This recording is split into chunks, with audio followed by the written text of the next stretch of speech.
जय हिंद एवरीवन। सफलता बैच के पहले लेक्चर में आप सभी लोगों का बहुत बहुत स्वागत है। फटाफट से सारे बच्चे जुड़ जाइए।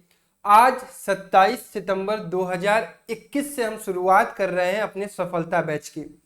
पिछले 6 महीनों से हम लोग NTSC की तैयारी कर रहे थे और वो तैयारी कंटिन्यू रहेगी, उसमें आप बिल्कुल भी चिंता मत चिंतित मत होइए, ठीक है। लेकिन बीच में हमारा नवंबर में टर्म फर्स्ट का भी एग्जामिनेशन आ रहा है, तो उसकी भी जिम्मेदारी मेरी है और आपको साथ लेकर चलना है मुझे। तो मैं आपको कल मैंने आपको प्लान बता ही दिया था, मैं आपको अब आगे भी उसके साथ लेकर चलूंगा, ठीक है। मैं और कुणाल सर आपको पूरी जर्नी में साथ दिखाई देंगे। बस आपको क्या करना है, ईमानदारी से हम लोगों के साथ वर्क करना है।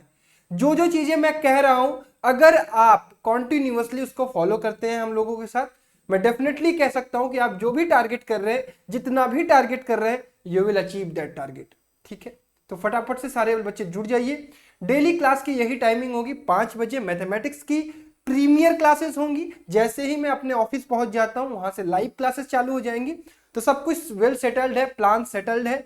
कोई भी दिक्कत आती है तो हम आपस में डिस्कस करके चीजों को सही कर लेंगे, ठीक है।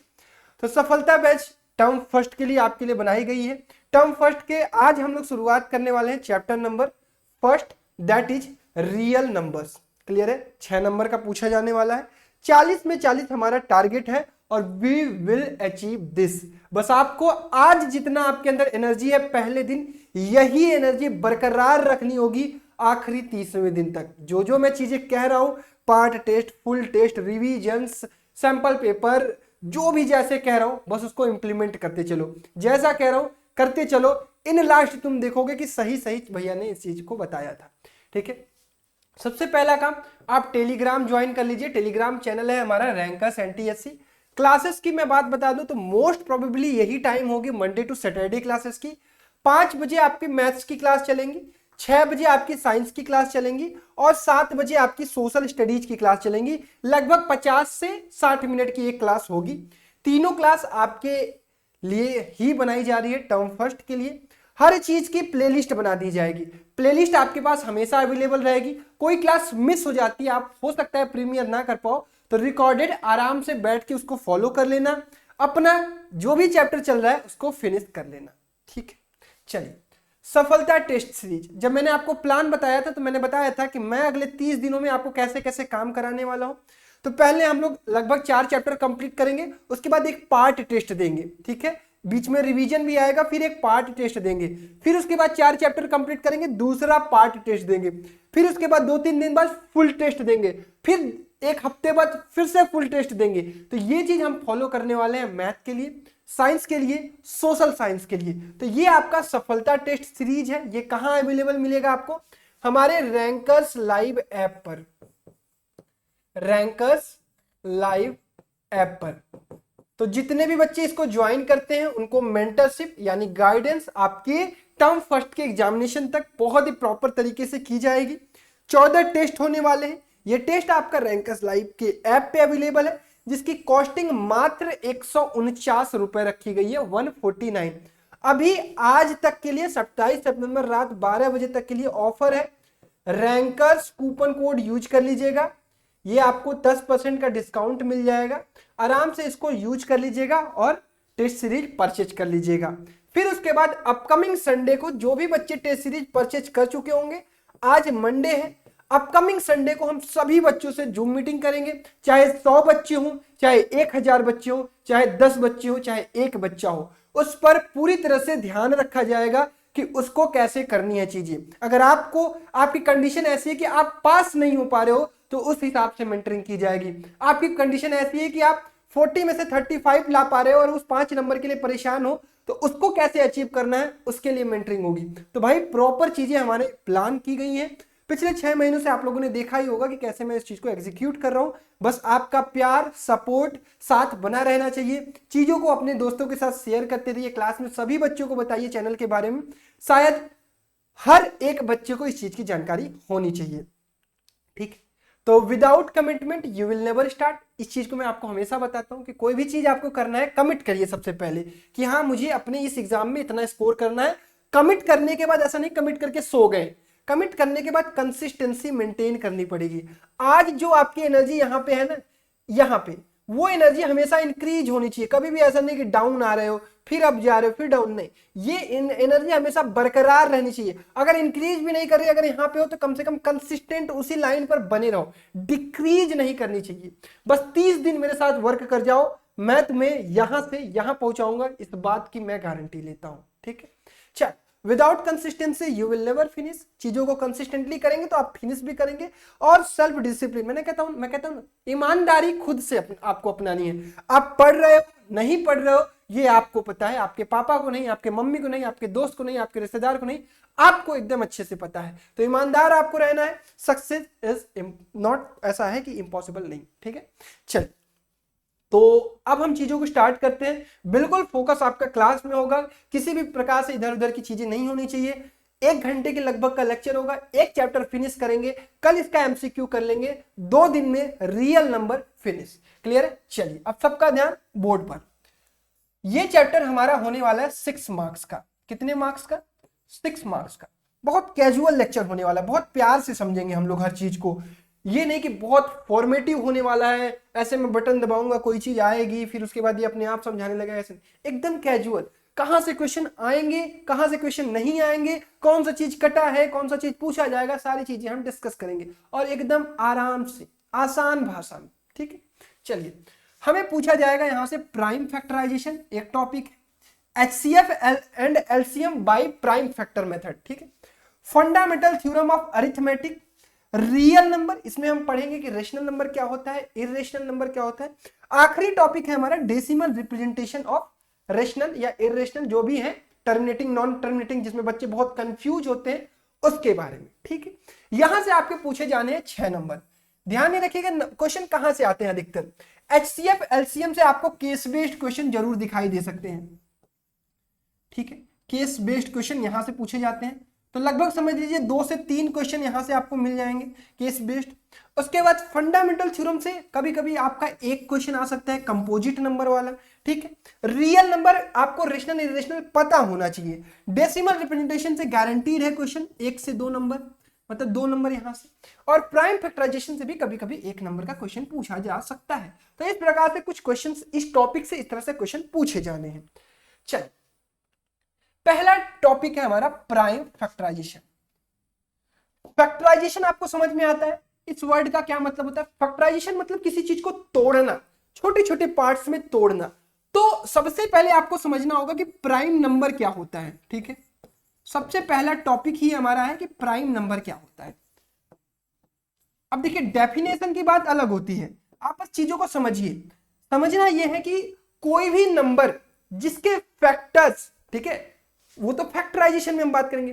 प्राइम नंबर, सॉरी, ठीक है, प्राइम नंबर वो नंबर होते हैं जिनके फैक्टर्स सिर्फ या तो वो नंबर हो या फिर 1 हो। क्लियर है? जैसे मैं कह दूं 9, अब 9 का फैक्टराइजेशन करोगे तो आपको ये दिखाई देगा कि भैया 1 भी इसको काट लेगा, 3 भी काट लेगा और फिर 9 भी काट लेगा। तो यहां पे आपको 1 और 9 के अलावा एक नंबर मिल गया। तो क्या ये प्राइम नंबर है? बिल्कुल प्राइम नंबर नहीं है। प्राइम नंबर वो नंबर्स होते हैं जिनमें फैक्टर्स आपको 1 और इट सेल्फ मिले, ठीक है। अब यहां पे कंसीडर करने वाली बात क्या है? कंसीडर करने वाली ये बात है कि सबसे छोटा प्राइम नंबर क्या होता है? 2 होता है। क्या होता है?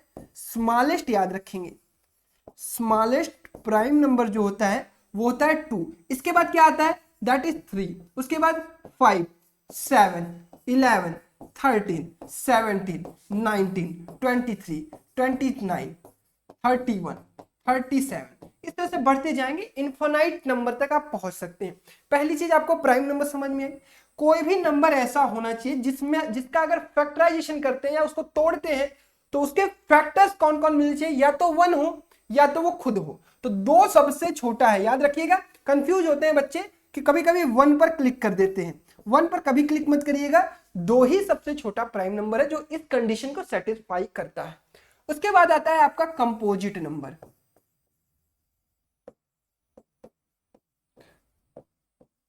अब 1 इटसेल्फ के अलावा भी अगर आपको कोई फैक्टर मिल जाता है किसी भी नंबर का, जैसे मान लीजिए आपका है 12, ठीक है। 12 के फैक्टर कौन कौन से होंगे? एक तो 1 होगा, एक तो भैया आपका 2 होगा, एक तो भैया आपका 3 होगा, एक तो भैया आपका 4 होगा, एक तो भैया आपका 6 होगा, एक तो भैया आपका 12 होगा। तो आप देख रहे हैं इसके बहुत सारे फैक्टर्स हैं। फैक्टर्स मतलब वो नंबर जो इस नंबर को कंप्लीटली डिवाइड कर दे, ठीक है। तो 1 और 12 के अलावा, मतलब 1 और इटसेल्फ के अलावा भी अगर आपको फैक्टर्स मिल जाए, 1 itself and other than that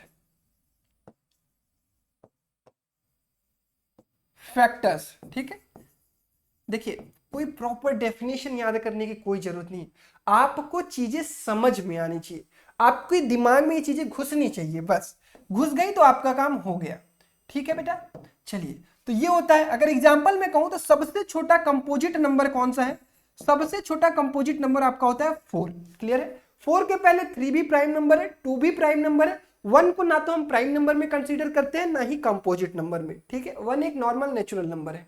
4 is the smallest composite number, इसके बाद 6 आता है, इसके बाद 8 आता है, फिर 9 आता है, फिर 10 आता है, फिर 12 आता है, फिर 14 आता है, फिर 15 आता है, फिर 16 आता है, फिर 18 आता है, फिर 20 आता है, और बढ़ते जाएंगे तो इनफाइनाइट नंबर तक पहुंचेंगे। इनफाइनाइट मतलब ऐसा नंबर जिसका कोई अंत ना, ठीक है। ये प्राइम की बात हो गई और कंपोजिट की बात हो गई। तो हमेशा क्या याद रखेंगे? प्राइम नंबर और कंपोजिट नंबर एक दूसरे के विपरीत होते हैं। क्या होते हैं? अपोजिट होते हैं। इसके बाद इंपॉर्टेंट चीज आपको पता होनी चाहिए, को प्राइम नंबर। अच्छा, को प्राइम नंबर में बच्चे कंफ्यूज होते हैं। क्या कंफ्यूज होते हैं भाई? आराम से समझिएगा, हर चीज आपको समझ में आनी चाहिए। कोई भी चीज ना समझ में आए आप चैट बॉक्स में पूछिए, ठीक है। छोटी छोटी चीजें समझते चलेंगे तभी चैप्टर के एंड तक चीजें आपको समझ में आएंगी। को प्राइम नंबर मतलब समझिएगा कि दो नंबर एक साथ आएंगे। को प्राइम दो नंबर अगर एक साथ आते हैं और उन दोनों के बीच का कॉमन फैक्टर 1 है, केवल कॉमन फैक्टर 1 है। जैसे मैं कह दूं 5 और 9, ये दो नंबर है मेरे, ठीक है, ये दोनों नंबर है, मैंने ब्रैकेट में इसको लिख दिया। अब इन दोनों का कोई एक नंबर बताओ जो इन दोनों नंबर को डिवाइड कर दे, तो वो है 1, ठीक है। 1 ही इन दोनों को डिवाइड कर दे। अगर मैं यहां लिख दूं 4 और 12, तो ये क्या को प्राइम नंबर्स हैं? बिल्कुल नहीं भैया। क्यों नहीं है? क्योंकि इसको क्या है, दो जो है 1 के अलावा कोई नंबर अगर डिवाइड कर दिया इन दोनों को तो दैट इज नॉट कॉल्ड को प्राइम नंबर। 2 से 4 भी कट जाएगा, 2 से 12 भी कट जाएगा, तो ये आपका को प्राइम नंबर नहीं होगा। को प्राइम नंबर्स पेयर में आते हैं, ध्यान ये रखेंगे, को प्राइम नंबर्स पेयर में आते हैं और उनका कॉमन जो फैक्टर होता है वो होता है सिर्फ 1। या फिर इसे हम कह सकते हैं कि दो को प्राइम नंबर का HCF, हाईएस्ट कॉमन फैक्टर, जो सबसे बड़ा फैक्टर होगा दैट इज 1। क्या इतनी चीजें सभी बच्चों को समझ में आई? एक बार चैट बॉक्स में बताइए कि हाँ भैया इतनी चीजें हमें एकदम बिल्कुल आराम से समझ में आई, अब हमें कोई भी दिक्कत नहीं है। क्लियर? चल आगे नेक्स्ट टॉपिक है हमारा, पहले समझ लीजिए फैक्टर्स क्या होते हैं, ठीक है। अभी कंफ्यूज होते हैं बच्चे, फैक्टर्स और मल्टीपल, ठीक है। जब हम HCF और LCM पढ़ेंगे ना तो वहां पे ये चीजें हमसे डिस्कस की जाती हैं कि लोएस्ट कॉमन मल्टीपल और हाईएस्ट कॉमन फैक्टर, ठीक है।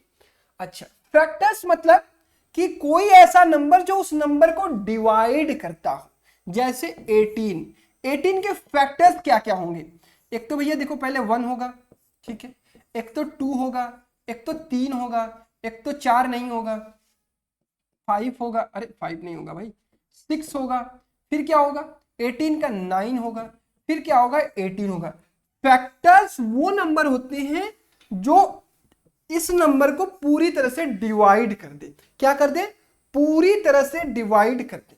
मल्टीपल क्या होता है भैया? जैसे मैं लिख दूं आपका 4, अब 4 के मल्टीपल आपको पता करने हैं, मतलब पहला मल्टीपल इसका 4, फिर 8, फिर 12, फिर 16, फिर 20, फिर 24 डॉट डॉट डॉट, कहां तक जा सकते हैं? इनफाइनाइट तक जा सकते हैं, मतलब अंत ही नहीं है।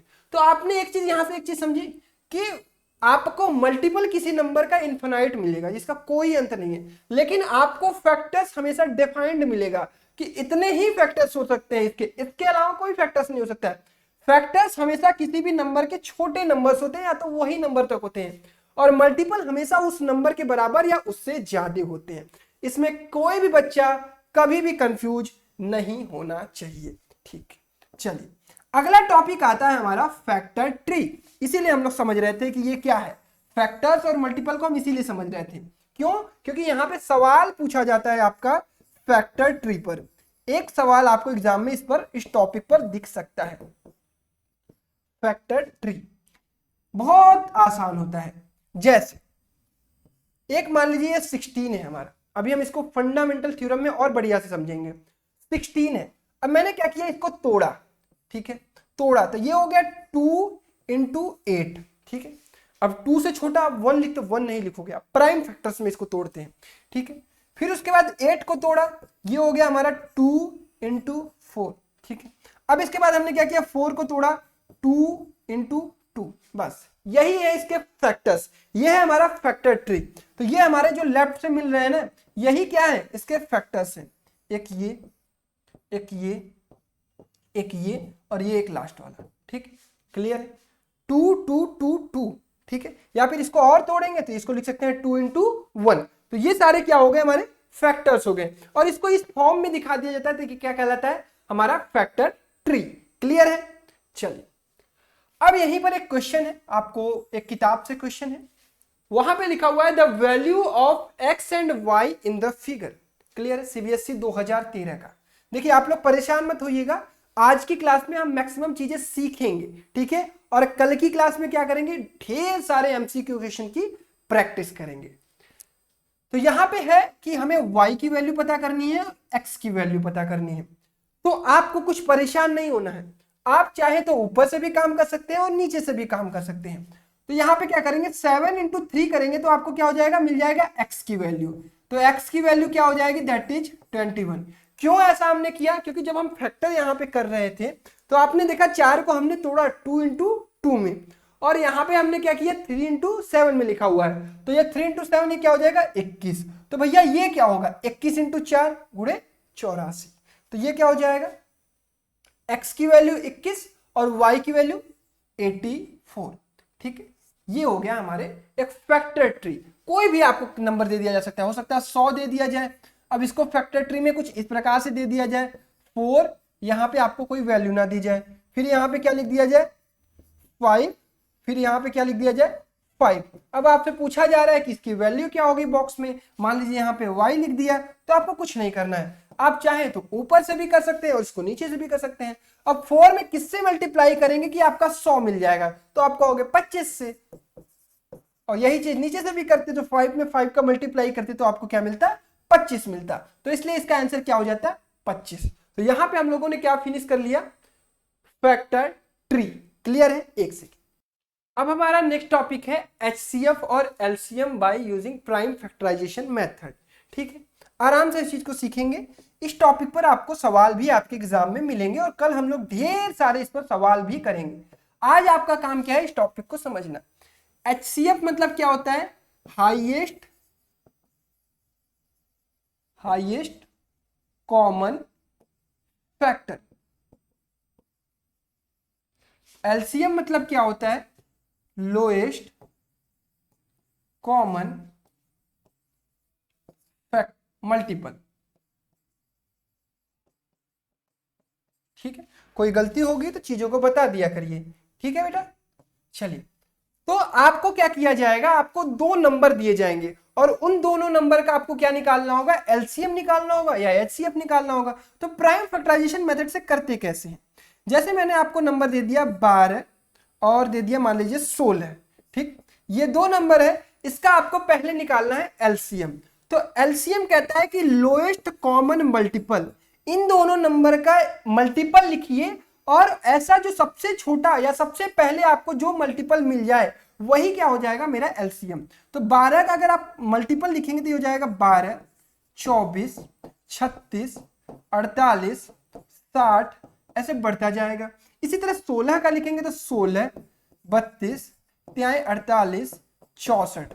तो सबसे छोटा आपको कॉमन मल्टीपल इन दोनों में क्या दिखा, कहोगे भैया 48 दिखा। तो इसका एलसीएम क्या हो जाएगा, 48। ठीक है, लेकिन क्या इसी मेथड को फॉलो करना है, बिल्कुल नहीं।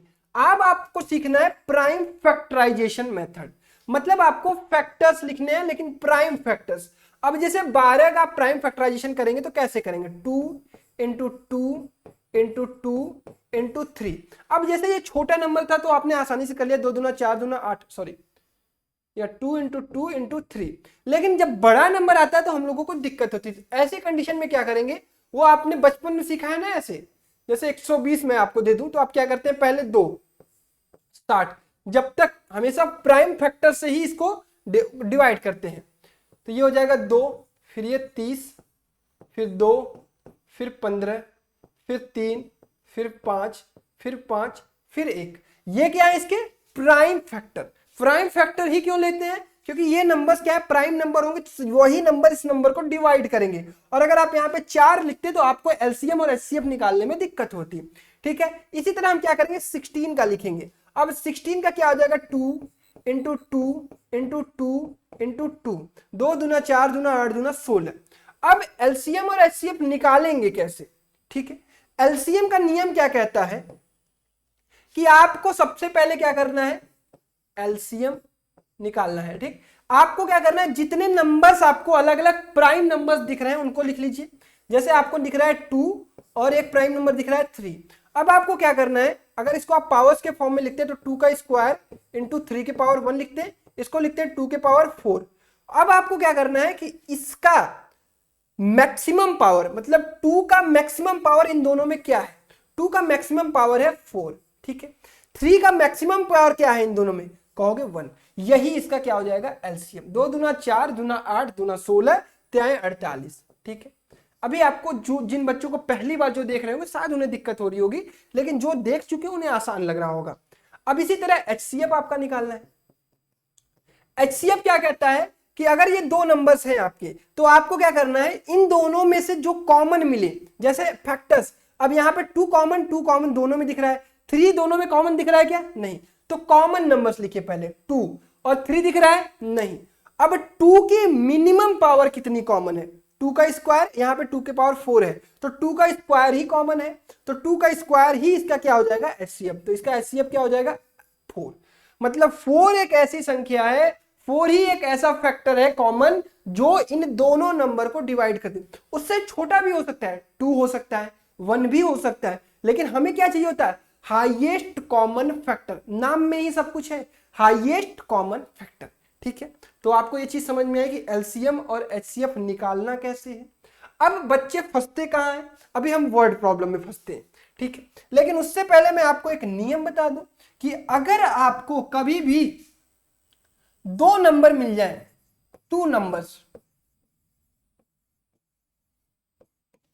x एंड y, ठीक है, आप क्या करेंगे, मान लीजिए आपने निकाला एलसीएम ऑफ x और y, ठीक, ये कुछ भी आ गया आपका। इसी तरह आपने क्या किया, एचसीएफ निकाला x और y का। होता क्या है, 2 नंबर का मल्टीप्लीकेशन x इंटू वाई जो होता है वो बराबर होता है LCM of x into x y into HCF of x y. बहुत सारे सवाल इस फॉर्मूले पर सॉल्व होते हैं, बहुत सारे सवाल, इस चीज को याद रखेंगे, ठीक है। लिख लीजिए, x इंटू वाई, जो 2 नंबर्स आपको दिए गए हैं, इन दोनों नंबर का मल्टीप्लीकेशन बराबर होगा LCM of x y and 2 into HCF of x y. Clear, अच्छा। अब यहां पे मैं कुछ और अच्छी चीजें आपको बता देता हूं, ध्यान ये रखिएगा। जैसे मान लीजिए एचसीएफ की बात करते हैं ना, यहां पे थोड़ा सा एडवांस चीज मैं आपको पढ़ा दे रहा हूं। जैसे 2 नंबर ले लीजिए, मान लीजिए ये 24 और 36, ठीक है। अब अगर आप इसका एचसीएफ निकालेंगे तो कितना आएगा, हाईएस्ट कॉमन फैक्टर, कहोगे 12, ठीक, 12 आएगा। 2 नंबर कौन कौन से, 24 और 36, इसका एचसीएफ कितना आएगा, 12। आप देख रहे हो एक चीज, 12 में कितने का मल्टीप्लाई करोगे तो दूसरा नंबर मिलेगा, that is 12 into 2, that is 24। इसी तरह 12 इंटू 3 करेंगे तो आपको क्या मिलेगा, 36। तो कोई भी नंबर्स जो होते हैं ऑलवेज किसके बराबर होते हैं, एचसीएफ इंटू ए। कोई एक नंबर और दूसरा number first number equal to HCF into a and second number equal to HCF into b. ध्यान ये रखेंगे कि ए और बी क्या होंगे, को प्राइम नंबर। क्या होंगे, ए एंड बी आर को प्राइम नंबर्स। ठीक है, नहीं समझ में आया कोई बात नहीं, बस इतनी चीजें समझ में आई। एक चीज देखिए, जैसे हमने क्या किया, दो नंबर लिए 24 और 36, इनका क्या किया, HCF निकाला, 12 आया। 12 में कितने का मल्टीप्लाई कर रहे हो कि आपको 24 मिल रहा है, 2 का। 12 में कितने का मल्टीप्लाई कर रहे हो कि आपको 36 मिल रहा है, 3 का। ये 2 और 3 हमेशा क्या होते हैं, को प्राइम नंबर होते हैं। कभी कभी इसका यूज किया जा सकता है बहुत थोड़े से एडवांस लेवल के प्रॉब्लम्स में, जैसे LCM into HCF equal to आपने क्या लिखा था यहाँ पे, x इंटू वाई। ठीक है, अब HCF को आप क्या लिख सकते हो, HCF को आप लिख सकते हो जैसे number x upon a into number y upon b। ठीक है, या चलिए जान दीजिए, इतना एडवांस आप बढ़ेंगे थोड़ा कंफ्यूज हो सकते हैं। ठीक है, इतनी चीजें आप कंसीडर करिए। ठीक, डन। ये कर क्या सकते थे, यहाँ पे x की जगह पे ये HCF इंटू ए लिख सकते थे, y की जगह पे HCF इंटू बी लिख सकते थे। लिख लीजिए, अच्छा ठीक है, मैं ही गलत लिख रहा था। x की जगह क्या लिख सकते हैं, HCF इंटू ए इंटू वाई की जगह HCF इंटू बी। एक HCF से एक HCF कट गया, तो LCM किसके बराबर हो गया, ये हो गया आपका HCF इंटू ए इंटू बी। ठीक है, या फिर LCM डिवाइडेड बाई HCF क्या हो जाएगा, A इंटू बी। ठीक है, ये भी हो सकता है। क्लियर है, हालांकि इसकी कोई नीड नहीं होने वाली है आपके बोर्ड्स में। ठीक है, ये कॉम्पिटेटिव एग्जाम्स का टॉपिक था। अब दिक्कत कहां आती है, मेनली वर्ड प्रॉब्लम में। ठीक है, जहां पे आपको कंफ्यूजन होता है, इस चीज को समझ लीजिए। उस टॉपिक पर बेस्ड हम सवाल कल लगाएंगे, उसकी चिंता आप बिल्कुल भी मत करिए। अगर वो टॉपिक आपको नहीं समझ में आया तो उसके लिए भी परेशान मत होइए, that is for competitive exams. Clear है, वो किस चीज के लिए था, कॉम्पिटेटिव एग्जाम्स के लिए। चलिए, अब मैं आपको थोड़ा सा कॉन्सेप्ट समझा देता हूं कि वर्ड प्रॉब्लम में कैसे कंफ्यूज नहीं होते, क्योंकि केस बेस्ड क्वेश्चन इसी टॉपिक पर आएंगे। चलिए, सबसे पहले सवाल पढ़ते हैं। ए merchant has 120 litre and 180 litre of two kinds of oil. He wants to sell the oil by filling the two kinds in tins of equal volume. Find the greatest volume such a tin. अब बहुत सारे बच्चे कहते हैं कि भैया हमें समझ में नहीं आता कि हम LCM निकालें या HCF निकालें। आओ आज इसको समझा देता हूं मैं तुम्हें। मान लीजिए एक बंदा है, इसके पास इसमें कितना भरा हुआ है, 120 लीटर तेल भरा हुआ है, और एक अलग से गैलन है उसमें 180 लीटर भरा हुआ है। अब वो चाहता है ना कि उसके पास एक बराबर वॉल्यूम का एक कैन हो जाए, जिसमें वो क्या करे, भरकर चीजों को बेच सके। जैसे देखिए, एक इतना बड़ा ले लिया, उतना ही बड़ा इसको भी ले, नंबर्स बढ़ जाए वो चलेंगे, लेकिन ये कितना बड़ा ले कि इसको ये बराबर बराबर डिवाइड कर सके। तो जब भी ग्रेटेस्ट मैक्सिमम चीजें आए तो वहां पे आपको HCF निकालना पड़ता है। तो आप समझिए कैसे, जैसे मान लीजिए 120 लीटर है, ये 180 लीटर है, इसका आप HCF निकालेंगे तो कितना आएगा, कहोगे भैया HCF निकालेंगे तो ये आ जाएगा हमारा 60। क्लियर है, मतलब 60 लीटर का अगर वो कैन बना देना तो 2 कैन इसके भर देगा और 3 कैन इसके भर देगा, और वो जाकर चीजों को बेच देगा। तो मैक्सिमम कितना वॉल्यूम हुआ, और कैसे पता चला, वो 120 और 180 का HCF निकाल कर। पढ़कर ही चीजें आपको समझ में आनी चाहिए, इतनी चीजें डिस्टर्ब नहीं होनी चाहिए कि आप यहीं पे कंफ्यूजन। अब ये बताओ, 120 और 180 का आप मल्टीपल निकालने जाओगे यहाँ पर, तो आपको तो बहुत बड़ा कंटेनर मिल जाएगा, उस कंटेनर में कई चीजों को भर पाओगे। तो आप हमेशा क्वेश्चन से ही चीजों को कंफर्म कर सकते हो, बशर्ते आपको चीजें एक बार सोचनी है। ठीक है, तो इसका HCF निकाल देंगे, ये क्या आ जाएगा 60, वही इसका क्या हो जाएगा आंसर। अब मैं क्या कर रहा हूं, ये आपको एक होमवर्क दे रहा हूं, इसका आंसर आप कमेंट करिएगा। ठीक है, ये सेम प्रोसेस पे सवाल पढ़िएगा और आंसर कमेंट करिएगा। अब इसी तरह एक LCM का भी क्वेश्चन, ये कैसे समझ में आता है, देखो इसी टॉपिक की इसी तरह के सवाल पूछे जाएंगे आपसे। 6 bell commence tolling together and toll at interval of 2, 4, 6, 8, 10 and 12 seconds respectively in 30 minutes. How many times do they toll together excluding the one at start, मतलब स्टार्टिंग में सब लोग साथ स्टार्ट हुए, अब उसके बाद पहला वाला जो बेल है वो 2 सेकंड बाद बज जा रहा है, दूसरा वाला 4 सेकंड बाद, तीसरा वाला 6 सेकंड बाद, चौथा वाला 8, पांचवा वाला 10, छठा वाला 12 सेकंड के बाद। अब 30 मिनट में ये कितनी बार एक साथ बजे होंगे, यहां से समझिएगा। सबसे पहले 2, 4, 6, 8, 10, 12। अब यहां पे हम एलसीएम ही क्यों लगाते हैं, ये चीज अगर आप समझ गए आज तो आपको इन फ्यूचर कभी भी दिक्कत नहीं आएगी। देखिए पहला मान लीजिए ये पहले कब बजेगा, स्टार्ट हुई, मान लीजिए यहाँ पे ये स्टार्टिंग लाइन है, स्टार्टिंग लाइन पे सब लोग एक स्टार्ट हुए, अब ये 2 सेकंड बाद बज गया, फिर ये कब बजा होगा 4 सेकंड के बाद, फिर ये 6, फिर 8, फिर 10, फिर 12, फिर 14, फिर 16, फिर 18, फिर 20, फिर 22, फिर 24, ऐसे हर 2 सेकंड के बाद ये बज रहा होगा। इसकी बात करें तो ये 4, फिर 8 सेकंड के बाद, फिर 12, फिर 16, फिर 20, फिर 24, फिर 28, फिर 32, ऐसे बज रहा होगा। 6 वाले की बात करें तो 6, 12, 18, उसके बाद 24, उसके बाद 30, उसके बाद 36, ऐसे बढ़ रहा होगा। 8 वाला 8, 16, 24, 32 बज रहा होगा। 10 वाला 10, 20, 30, 40, 12 वाला 12, 24, 36, 48, 60, 72, ऐसे बज रहा होगा। ठीक है, अब आपको एक चीज समझनी है कि कब ये एक साथ बज रहे हैं। देखिए अगर मैं मान लेता 3 ही कंडीशन दी गई होती, 2, 4, 6, ऐसे कंडीशन में क्या होता, जैसे ही ये आपका 2, 4, 6 की बात करूं तो अगर 2 दिया होता तो 4, 4 पे 6, 2, 4, 6 दिया हुआ तो 12 सेकंड पे ये बज रहा होता होगा, ये भी 12 सेकंड पे बज रहा होता होगा, और ये भी 12 सेकंड पे। अगर ऐसा देखा होगा तो हर 12 सेकंड पर ये तीनों एक साथ बज रहे होंगे, लेकिन हमें 6 का देखना है कि 6 एक साथ कितने कब बजेंगे।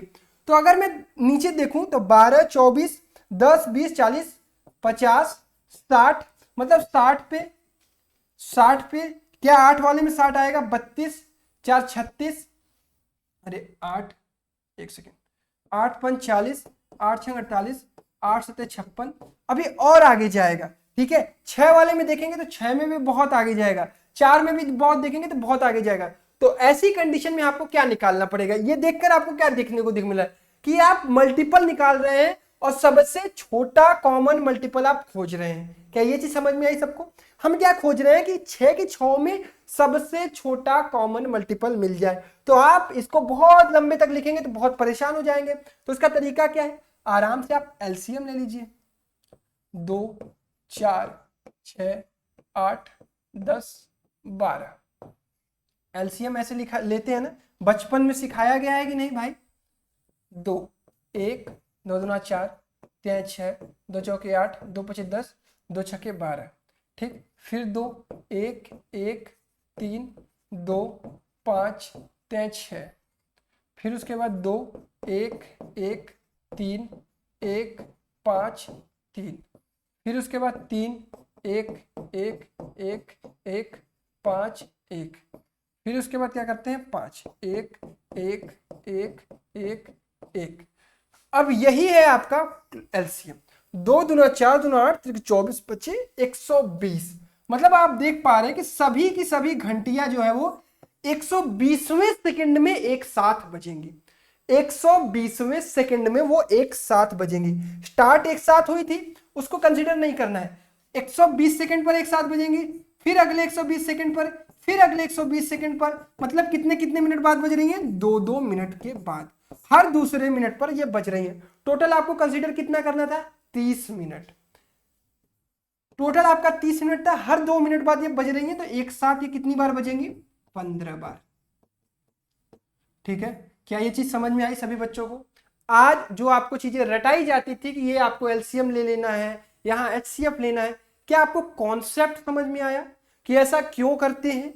अगर आप एक बार कॉन्सेप्ट समझ जाएंगे आपको लाइफ में कभी वर्ड प्रॉब्लम में दिक्कत नहीं आएगी। ठीक है, तो इसका आंसर क्या हो जाएगा, एक साथ ये कितनी बार बजेंगी, 15 बार, 15 टाइम्स। क्लियर है? इस चीज को समझ लीजिएगा बेटा। कल हम लोग बहुत सारे सवाल करेंगे, वहां पे और चीजों को समझेंगे। उसी तरह से मैंने आपको एक होमवर्क दे दिया है, इस चीज को करिए, स्क्रीनशॉट ले लीजिए, ठीक है। इस चीज को आपको क्या करना है, होमवर्क करना है। अब हमारा नेक्स्ट टॉपिक क्या है, that is fundamental theorem of arithmetic. चलिए नेक्स्ट टॉपिक है हमारा फंडामेंटल थ्योरम ऑफ अरिथमेटिक। ये कहता है कि कोई भी कंपोजिट नंबर, ठीक है, कोई भी composite number can be expressed as the form of product of prime numbers, ठीक है। जैसे मान लीजिए आपने क्या किया, 18 एक कोई को कंपोजिट नंबर ले लिया, या तो 26 ले लिया।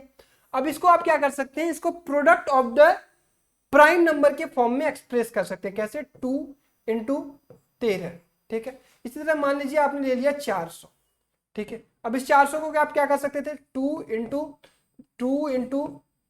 2 दूना 4, फिर 2 दूना 4 दूना 8 दूना 16, 16 और 85, 85। ये प्राइम फैक्टर, प्राइम नंबर्स के प्रोडक्ट में आप इसको एक्सप्रेस कर सकते हैं, और यही इसका एक यूनिक वे है इसको एक्सप्रेस करने का। इसके अलावा कोई प्राइम नंबर्स नहीं आएंगे, इसके अलावा कोई अदर नंबर्स नहीं आएंगे। अब ये प्राइम नंबर है, इसके अलावा कोई नंबर आ ही नहीं सकते। आप सोचोगे कि भैया ये तो हम 4 इंटू 25 भी लिख सकते हैं, लेकिन ये 4 इंटू 25 जो है ना, वो प्राइम नंबर्स का प्रोडक्ट नहीं है बेटा, ये कंपोजिट नंबर्स का प्रोडक्ट है। अगर आप प्राइम नंबर के प्रोडक्ट में इसको लिखेंगे तो इसके अलावा कोई भी आपको प्रोडक्ट का फॉर्म नहीं दिखाई देगा, यही चीज ये कहता है, ठीक है। अच्छा, अब आपको एग्जाम में कैसे क्वेश्चन दिखाई देते हैं, दे देता है आपको ये ऐसा, कहता है चेक करो ये कंपोजिट नंबर है या नहीं है। तो आपको कुछ सिंपली करना नहीं है, सिंपली आपको इसको सिंप्लीफाई कर देना है, सिंपली कुछ करना भी नहीं है और सिंप्लीफाई भी कर देना है।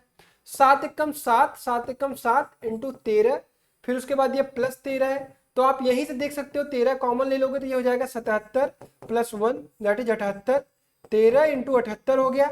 अब इस 78 को आप तोड़ सकते हो, 13 इंटू 2 इंटू 2 ते 6, 2 9 18, फिर 13 इंटू 13 इंटू 3 इंटू 2। अब ये आपका एक्सप्रेस हो गया किसके फॉर्म में, प्रोडक्ट ऑफ प्राइम नंबर। यही चीज ये कहता है, बहुत ही डिफरेंट टॉपिक नहीं, बहुत ही आसान चीज थी, ठीक है। इसके अलावा एक टॉपिक और कौन सा बचता है आपका, जो यहाँ पे चीजें बताई गई हैं, मैं हर चीज आपको कंसीडर करा दूं। Yes, unit digit concept. चलिए, यूनिट डिजिट कॉन्सेप्ट में आपको बेसिकली बहुत ज्यादा चीजें नहीं सीखनी है। आप इस चीज को कंसीडर करिएगा कि कोई भी आपका नंबर हो, उसका प्रोडक्ट, उसके मतलब कि प्राइम फैक्टर में अगर 2 इंटू 5 आएगा तभी वहां पे यूनिट डिजिट पे 0 आएगा, ये समझ लीजिएगा। यूनिट डिजिट पर 0 तभी आएगा। कहोगे भैया ये क्या बता रहे हो,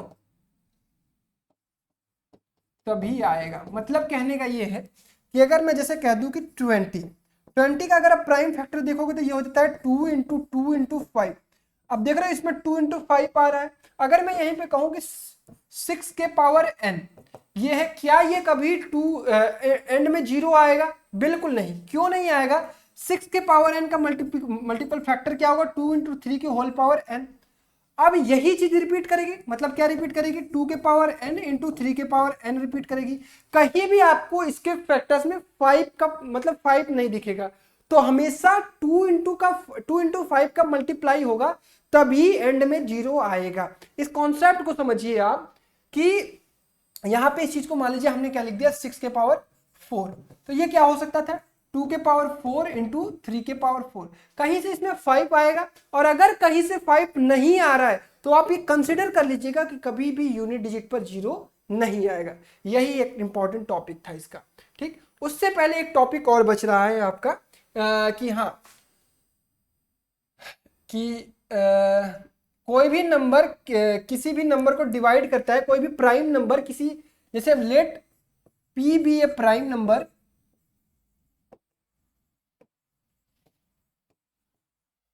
it divides a square, then it also divide a। इसका हम लोग यूज करते थे जब √2 को हम प्रूव करते थे। हालांकि बस आप इस चीज को कंसिडर कर लीजिएगा, समझ लीजिएगा कि जैसे मान लीजिए एक 7 है, ठीक है, 7 डिवाइड्स 42 स्क्वायर, ठीक है, 7 डिवाइड्स 42 स्क्वायर, तो इट मीन्स कंसिडरेबल है कि ये जो 7 जो है वो 42 को भी डिवाइड करेगा, बस इतनी सी बात है, ठीक है। ये इंपॉर्टेंट चीज थी इसलिए मैंने डिस्कस कर ली। चलिए अब है आपका next topic, that is real number. जिस तरह से मैं पढ़ा दे रहा हूं रियल नंबर को समझ लीजिएगा, इतना ही इंपॉर्टेंट है आपके लिए। रियल नंबर कहता है कि दुनिया में जितने भी नंबर हैं, अगर आप उसको नंबर लाइन पर रिप्रेजेंट कर पाते हैं, नंबर लाइन पर रिप्रेजेंट कर पाते हैं, तो वो सभी नंबर्स क्या कंसीडर किए जाते हैं, रियल नंबर। इमेजिनरी नंबर एक होते हैं जो लाइन पर नहीं दर्शाए जा सकते, लाइन पर रिप्रेजेंट नहीं किए जा सकते, that is out of that. तो रियल नंबर दो टाइप के होते हैं, एक तो होता है आपका रेशनल नंबर और एक तो होता है आपका इर्रेशनल नंबर। रेशनल नंबर क्या होता है, ऐसे नंबर जो p बाई क्यू के फॉर्म में रिप्रेजेंट किए जा सके।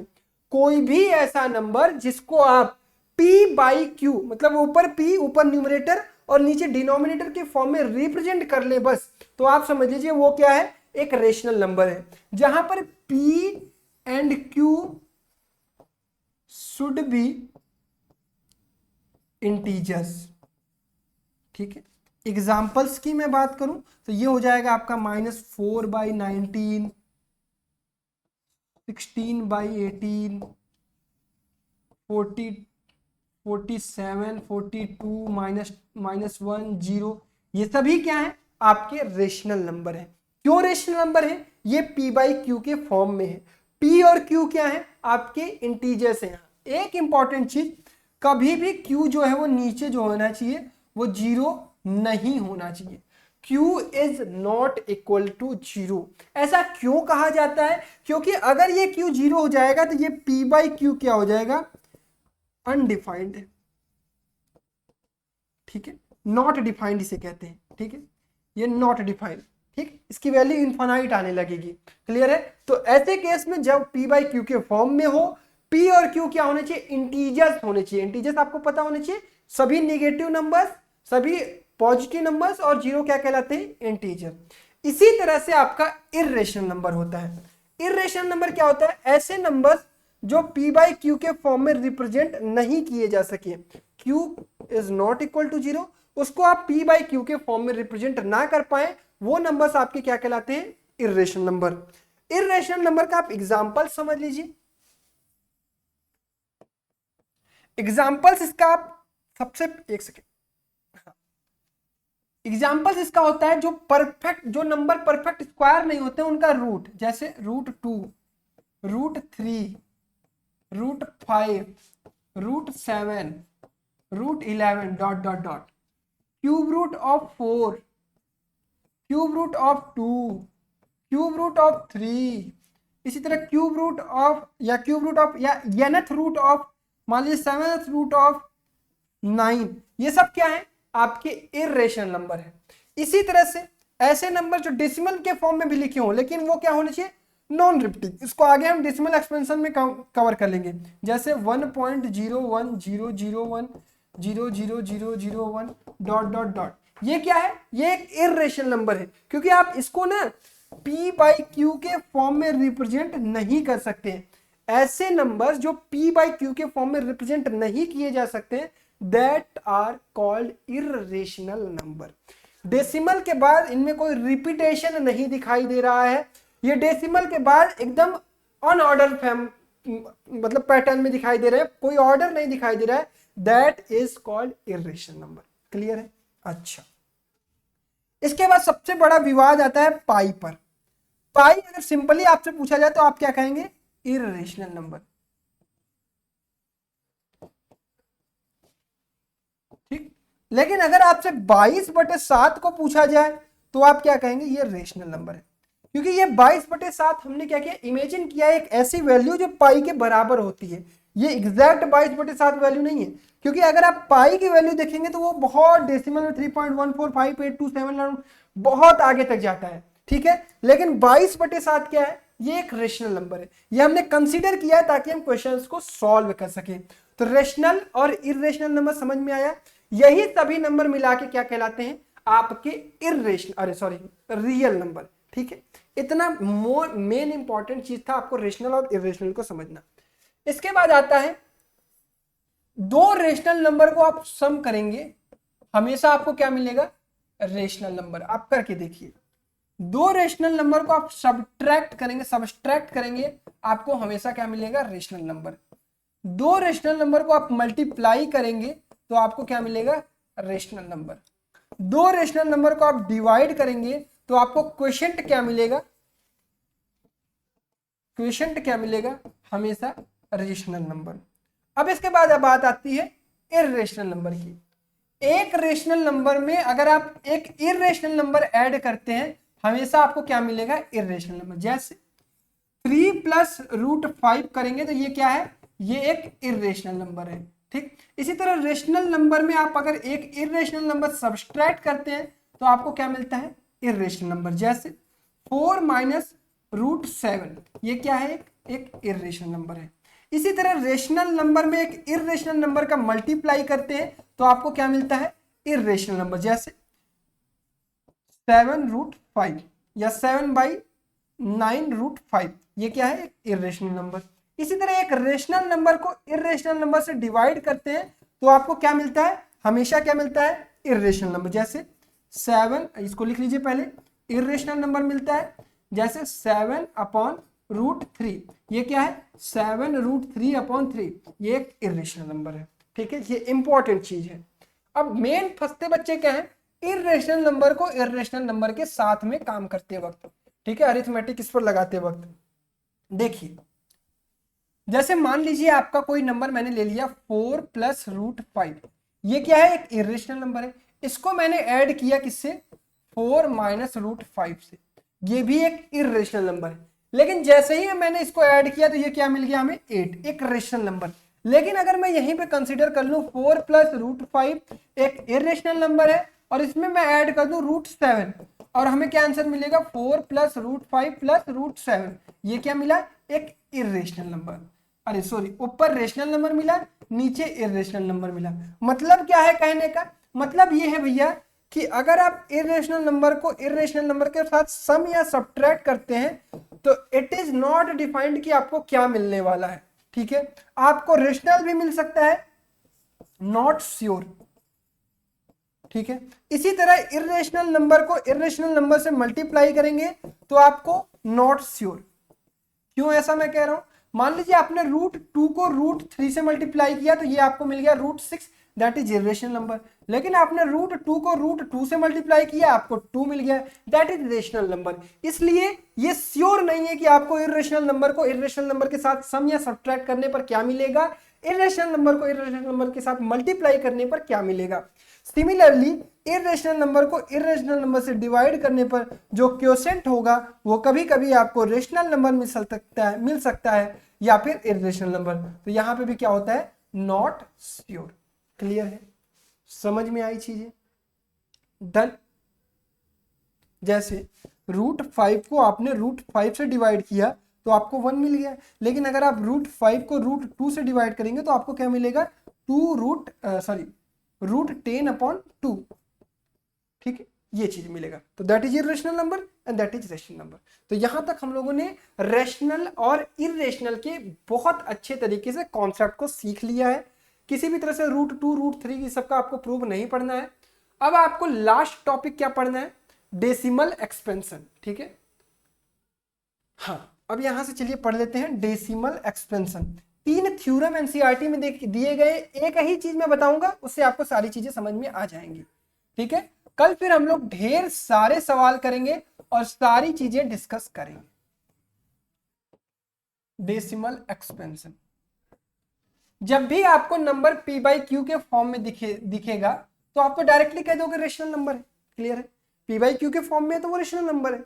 लेकिन अगर आपको नंबर डेसिमल में दिए जाए तो आप कैसे बता सकते हो क्या कि ये रेशनल है या इरेशनल नंबर है। तो इसका तरीका होता है, डेसिमल कभी भी एक्सपेंशन करेंगे तो आपको दो तरीके से डेसिमल एक्सपेंशन दिखाई देते हैं। एक तो टर्मिनेटिंग, हालांकि ये चीजें आपने 9 में भी पढ़ी होंगी, और दूसरा होता है नॉन टर्मिनेटिंग। चीजें समझ में आ रही है ना बेटा। ठीक, टर्मिनेटिंग का मतलब होता है नंबर्स जाकर स्टॉप हो जाए। जैसे 4.372 ये क्या है, एक टर्मिनेटिंग डेसिमल एक्सपेंशन है। और यहीं पर अगर मैं लिख दूं 4.33333 डॉट डॉट डॉट, ये क्या है, नॉन टर्मिनेटिंग, मतलब डेसिमल के बाद अगर जो नंबर्स लिखे हैं ये अगर रुक गए हैं, टर्मिनेट मतलब रुक जाना, नॉन टर्मिनेट मतलब नहीं रुकना, तो ये क्या हो गया, टर्मिनेटिंग, ये है नॉन टर्मिनेटिंग। टर्मिनेटिंग में तो आपको कोई टाइप नहीं दिखता है, लेकिन नॉन टर्मिनेटिंग में आपको दो टाइप दिखते हैं। डेसिमल के बाद या तो नंबर रिपीट कर रहे होंगे, रिपीटिंग, और रिकरिंग, इसे हम रिपीटिंग बोलते हैं या फिर रिकरिंग बोलते हैं। और अगर वो रिपीट नहीं कर रहे हैं एकदम, जैसे 333 यहां नहीं लिखा हुआ है, कुछ अनऑर्डर्ड फॉर्म में लिखा हुआ है, इन ऑर्डर फॉर्म में लिखा हुआ है, तो आप उसको कहते हैं नॉन रिपीटिंग या फिर नॉन रिकरिंग।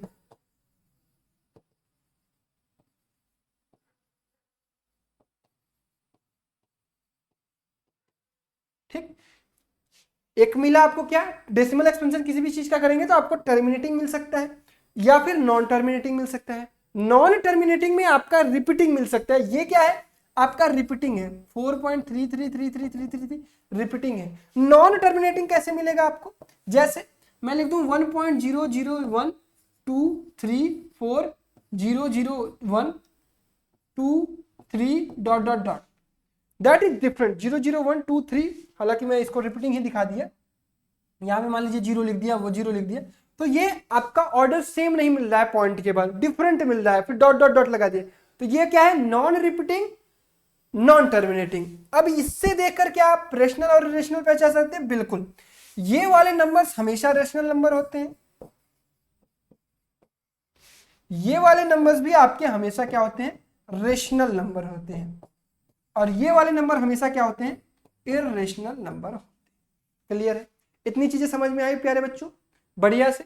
चलो अब इसके बाद आपका थ्योरम आता है। थ्योरम कहता है, बहुत प्यार से समझिएगा, कि कोई भी नंबर अगर आपको p बाई क्यू के फॉर्म में दिख रहा है, ठीक है, p बाई क्यू के फॉर्म में दिख रहा है, आप इसको देखकर बता सकते हैं कि ये टर्मिनेटिंग होगा या फिर नॉन टर्मिनेटिंग होगा। रेशनल है ये तो कंफर्म है, रेशनल नंबर है ये कंफर्म है, लेकिन रेशनल में भी आपने दो टाइप देख लिया, या तो टर्मिनेटिंग होगा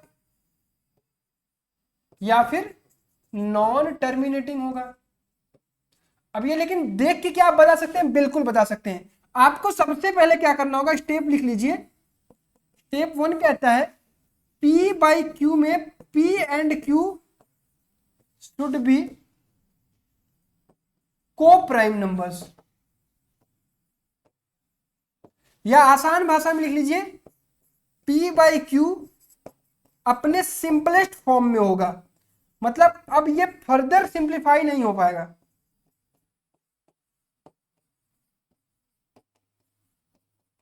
सिंपलेस्ट फॉर्म में होगा, ठीक है, p by Q further simplify नहीं होगा, p बाई क्यू अपने सिंपलेस्ट फॉर्म में होगा।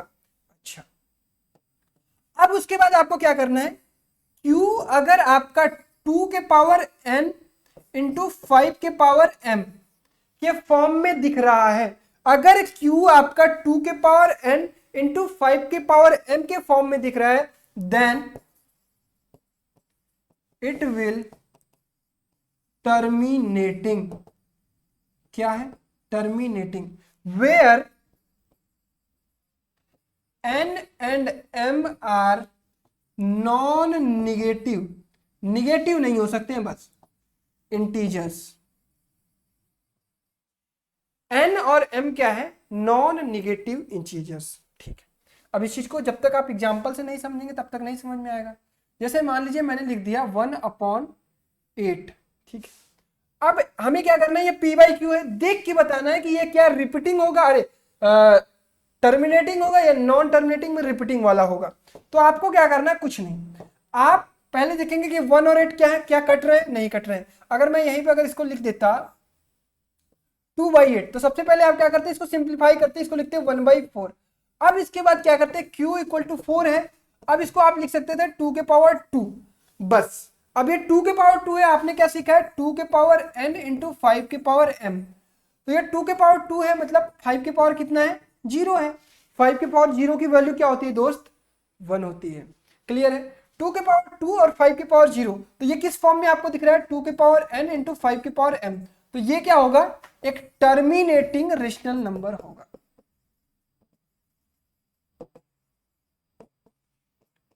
टर्मिनेटिंग रेशनल नंबर होगा। अब इसको डायरेक्ट कैसे कन्वर्ट करते हैं ये सीख लीजिए। ये जैसे 2/8 था, ठीक है। अब इसको आपको कितना किसमें करना है, डेसिमल में करना है कि कितने के बाद डेसिमल, ऐसा सवाल आता है कि कितने पॉइंट के बाद डेसिमल लगे रहेगा। तो आप इसको क्या करेंगे, ये लिख दिया आपने 1/4, ठीक। अब 1/4 में आपने इसको लिखा 1/2 का स्क्वायर। अब यहाँ पे लिखना है आपको क्या, 5 के पावर 0 1 ही है उसका मतलब, लेकिन आपको ऊपर अपने से 5 का स्क्वायर और नीचे क्या हो जाएगा 2 के पावर 2 इंटू 5 का स्क्वायर, मतलब सही है। ऊपर हमने 5 के स्क्वायर से मल्टीप्लाई किया, नीचे हमने 5 के स्क्वायर से मल्टीप्लाई किया। ऐसा क्यों किया, क्योंकि हम नीचे बनाना चाहते हैं ऊपर 5 का स्क्वायर, नीचे हमने बना दिया 10 का स्क्वायर। अब ये क्या हो गया 25/100। अब आपको समझ में आ गया कि जितने जीरो उतने पॉइंट के बाद डेसिमल, ठीक है, उतने नंबर के बाद डेसिमल, तो ये हो जाएगा 0.25। तो यहां पे डेसिमल कितने नंबर के बाद आ रहा है, 2। क्या चीजें समझ में आई। आपने क्या किया, एक नंबर था सिंप्लीफाइड वे में लिखा, इसको देखा कि क्या ये 2 के पावर और 5 के पावर में आ रहा है। अगर 2 के पावर n इंटू 5 के पावर m के फॉर्म में, दैट विल बी डिटर्मिनेटिव। 5 का पावर आपको ना दिखाई दे या फिर सिर्फ 5 का दिखाई दे, 2 के पावर ना दिखाई दे, तो उसके पावर में हम कंसीडर करते हैं कि ये 0 है। क्लियर है। 5 के पावर 0 की वैल्यू क्या होती है दोस्त, 1। क्लियर है। अच्छा, तो ये चीज दिख गई आपको। टाइम भी अब लगभग हम लोग फिनिश ही कर चुके हैं, टॉपिक भी फिनिश हो चुका है। अब किस कंडीशन में, आपको हमने डेसिमल में इसको कन्वर्ट भी करना बता दिया। अब किस कंडीशन में ये नॉन टर्मिनेटिंग होता है, सॉरी रिपीटिंग होता है, हाँ नॉन टर्मिनेटिंग रिपीटिंग होता है। अगर P बाई क्यू में Q के जो फैक्टर्स आ रहे हैं वो 2 के पावर n इंटू 5 के power m into any other prime number आ गया, कोई भी प्राइम नंबर आ गया, तो वो क्या हो जाएगा बेटा, वो हो जाएगा आपका नॉन टर्मिनेटिंग और रिपीटिंग। नॉन टर्मिनेटिंग और रिपीटिंग, जैसे मैं आपसे कह दूं 1/14 है, ठीक है। 1/14 क्या हो गया, 1/2 के पावर 1 इंटू 7 के पावर 1। बस जैसे ही 2 और 5 के अलावा कोई भी प्राइम नंबर आया तो उसको आप कंसीडर क्या करेंगे, नॉन टर्मिनेटिंग। क्लियर है। नॉन टर्मिनेटिंग एंड रिपीटिंग जरूर लिख लीजिएगा, ठीक है, क्योंकि नॉन रिपीटिंग तो इरेशनल नंबर होता है। तो ये चीज थी हमारी।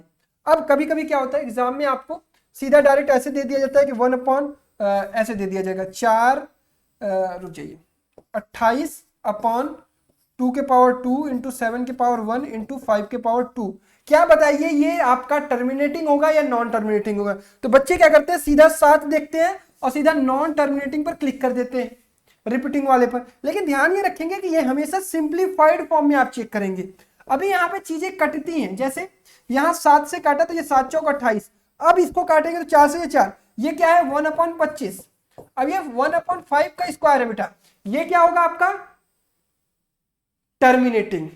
ठीक है, क्लियर, चीजें समझ में आई। दैट इज द मेन फंडा, यहीं तक चीजें थी। अब ये भी एक आपको मैं होमवर्क दे रहा हूं ताकि आप कल तैयार होकर आए चीजों को समझ के। ये लास्ट टॉपिक था हमारा। कोई भी चीज ना समझ में आई हो, कोई भी चीज छूट गई हो तो उसको कमेंट बॉक्स में कमेंट कर दीजिएगा, मैं चीजें आपको बता दूंगा। यहीं पर चीजें हम लोग फिनिश करते हैं और कल मिलेंगे हम लोग किसमें, MCQ सीरीज में। अभी आगे जो क्लासेस चलने जा रही हैं उसको आप देखिए और ध्यान से चीजों को करते रहिए। लगातार मेरे साथ अगले 30 दिनों तक बने रहिए, चीजों को बहुत बेहतर तरीके से हम लोग फिनिश करेंगे। ठीक है, इसको आप स्क्रीनशॉट ले लीजिए।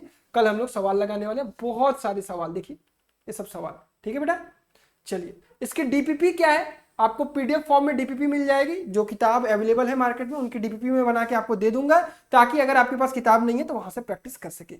चलिए तब तक अपना ख्याल रखिए, bye bye, take care, love you all and Jai Hind.